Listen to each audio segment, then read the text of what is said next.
Good morning, ladies. Happy Tuesday. I hope this message finds you well. Get up. Let's get to moving. It is 5:15 my time, Eastern Standard Time, and it is time to get to going. It is my last day at work today because I'll be on PTO vacation, paid time off from Wednesday to Monday because my baby is coming. Not so much my baby anymore, but he's coming. He'll be here in 48 hours. I pray all that goes well too.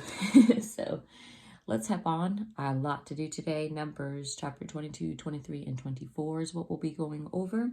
And verse 1 of Numbers goes like this. And the children of Israel moved and camped in the plains of Moab on the side of the Jordan across from Jericho.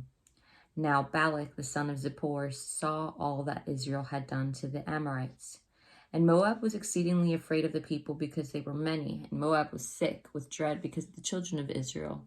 So Moab said to the elders of Midian, "Now this company will look up everything around us, as an ox licks up the grass of the field."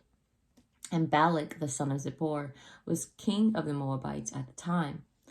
Then he sent messengers to Balaam, the son of Beor, at Pether, which is near the river in the land of the sons of his people, to call him, saying, "Look, a people has come from Egypt.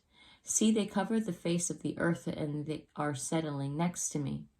Verse 6, "Therefore please come at once, curse this people for me, for they are too mighty for me. Perhaps I shall be able to defeat them and drive them out of the land, for I know that he whom you bless is blessed, and he whom you curse is cursed." So the elders of Moab and the elders of Midian departed from the divines with the diviner's fee in their hand, and they came to Balaam and spoke to him the words of Balak. And he said to them, "Lodge here tonight, and I will bring back word to you as the Lord speaks to me." So the princes of Moab stayed with Balaam.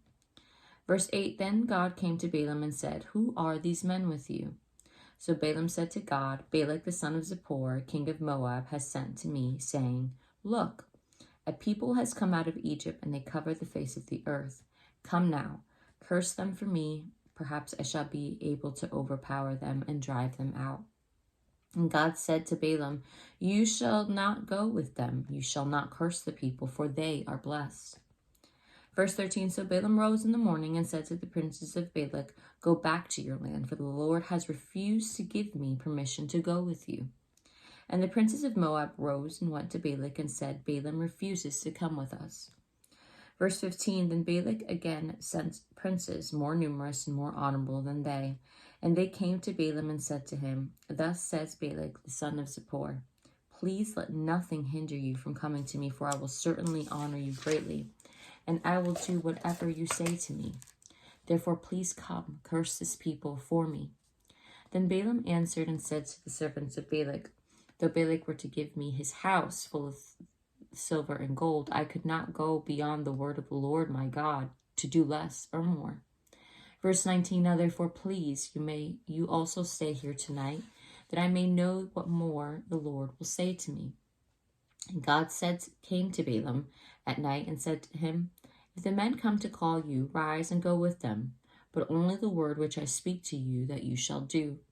So Balaam rose in the morning, saddled his donkey, and went with the princes of Moab. Verse 22, "Then God's anger was aroused because he went, and the angel of the Lord took his stand in the way as an adversary against him. And he was riding on his donkey, and his two servants were with him." Verse 23, "Now the donkey saw the angel of the Lord standing in the way with his drawn sword in his hand, and the donkey turned aside out of the way and went into the field. So Balaam struck the donkey to turn back onto the road. Then the angel of the Lord stood in a narrow path between the vineyards with a wall on this side and a wall on that side. And when the donkey saw the angel of the Lord, she pushed herself against the wall and crushed Balaam's foot against the wall, so he struck her again." Verse 26, "And the angel of the Lord went further and stood in the narrow place where there was no way to turn either to the right hand or to the left. And when the donkey saw the angel of the Lord, she lay down under Balaam, so Balaam's anger was aroused, and he struck the donkey with his staff. Then the Lord opened the mouth of the donkey and said to Balaam, "What have I done to you that you have struck me these 3 times?" Verse 29, and Balaam said to the donkey, "Because you have abused me. I wish there were a sword in my hand, for now I would kill you." So the donkey said to Balaam, "Am I not your donkey on which you have ridden ever since I became yours to this day? Was I ever disposed to do this to you?" And he said, "No." Verse 31, the Lord opened Balaam's eyes, and he saw the angel of the Lord standing in the way with his drawn sword in his hand, and he bowed his head and fell flat on his face. And the angel of the Lord said to him, "Why have you struck your donkey these 3 times? Behold, I have come out to stand against you, because your way is perverse before me. The donkey saw me and turned aside from me these 3 times. If she had not turned aside from me, surely I would have also killed you by now and let her live."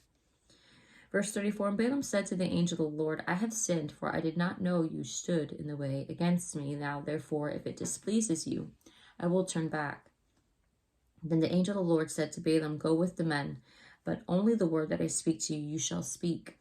So Balaam went with the princes of Balak. Now when Balak heard that Balaam was coming, he went out to meet him at the city of Moab, which is on the border at the Arnon and the boundary of the territory.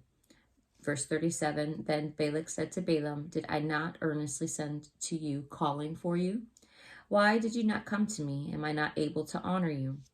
And Balaam said to Balak, "Look, I have come to you. Now have I any power at all to say anything? The word that God puts in my mouth that I must speak." So Balaam went with Balak, and they came to Kirjath Huzoth. Verse 40, then Balak offered oxen and sheep, and he sent some to Balaam and to the princes who were with him.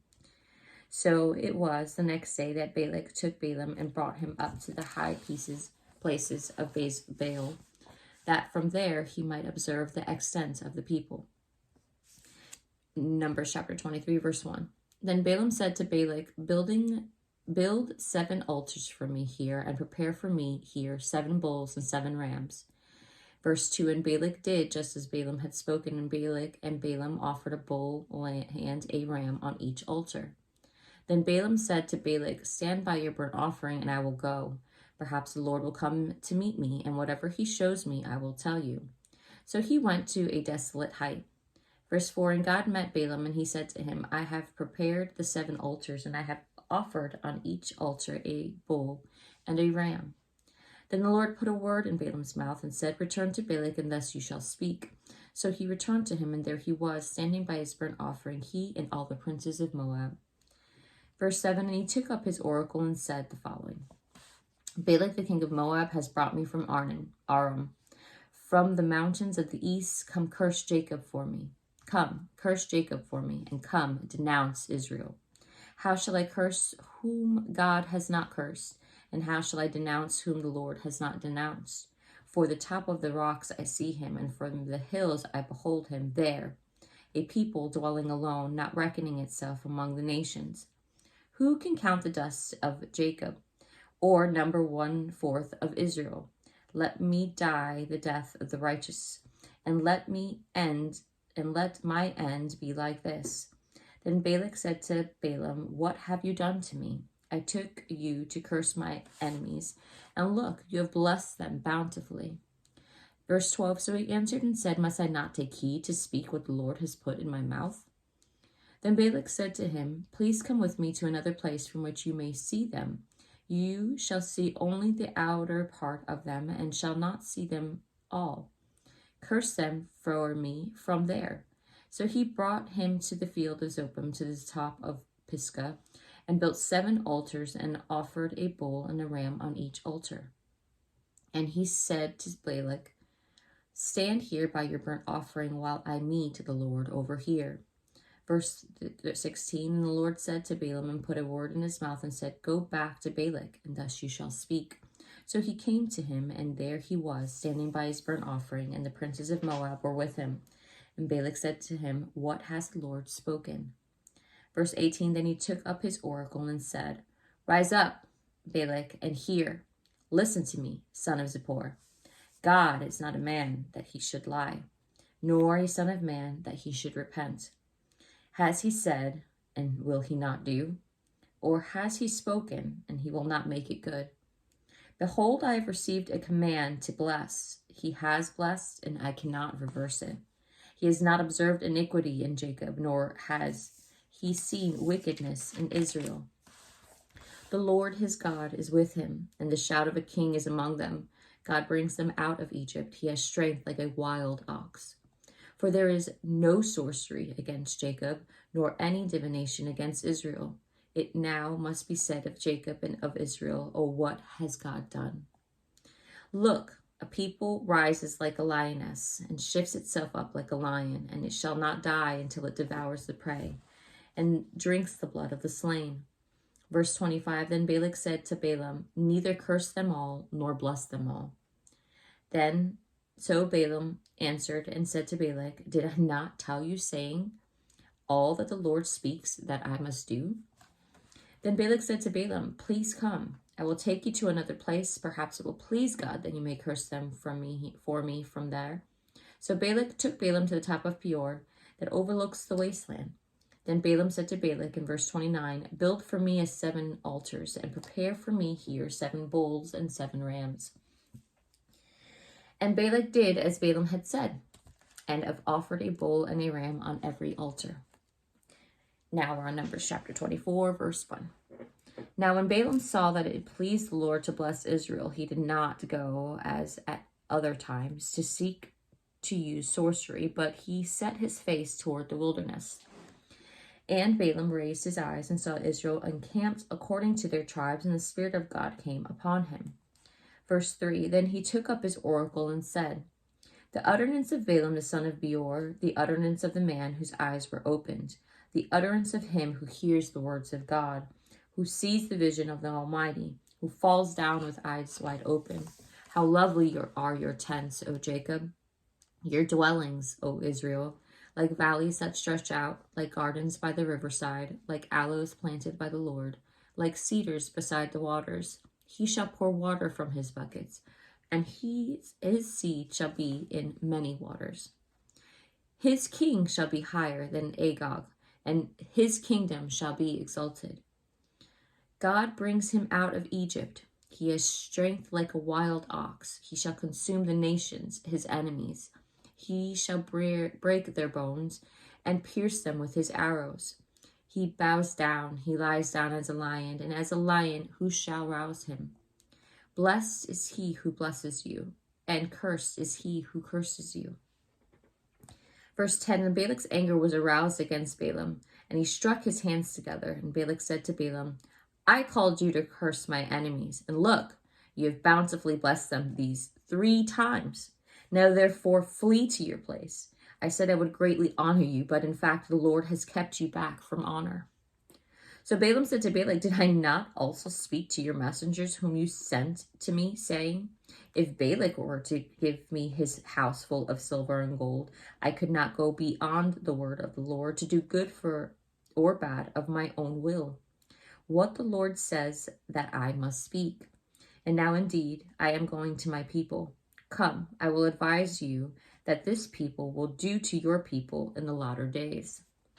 Verse 15, so he took up his oracle and said, which is Balaam's 4th prophecy based off of the study Bible. The utterance of Balaam, the son of Beor, and the utterance of man whose eyes are opened, the utterance of who hears the words of God, and has the knowledge of the Most High, who sees the vision of the Almighty, who falls down with eyes wide open. Verse 17, I see him, but not now. I behold him, but not near. A star shall come out of Jacob.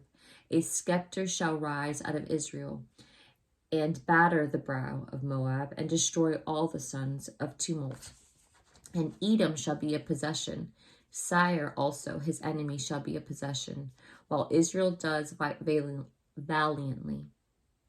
Out of Jacob one shall have dominion, and destroy the remains of the city. Verse 20, then he looked on Amalek, and he took up his oracle and said, Amalek was first among the nations, but shall be last until he perishes. Then he looked on the Kenites, and he took up his oracle and said, in verse 22, Firm is your dwelling place, and your nest is set in the rock. Nevertheless, Cain shall be burned. How long until Asher carries you away out of captive? Then he took up his oracle and said, verse 24, Alas, you shall live with God when God does this. But ships shall come from the coasts of Cyprus, and they shall afflict Assur and afflict Eber, and so shall Amalek, until he perishes. Last verse, so Balaam rose and departed and returned to his place. Balak also went his way. And that is all for today's Bible study, lady. Things are about to start moving and going. And the stories that we're going to go through, and not even stories, real life stuff, but I call them stories. And these chapters are going to be insane. But I got to get myself a workout, a shower, wash my dirty hair, and get this day moving. Stay blessed, ladies. If you need prayer, send me a message. Let's get moving. Get up wherever you are. You got this. You can do all things. Talk to you soon. Stay blessed.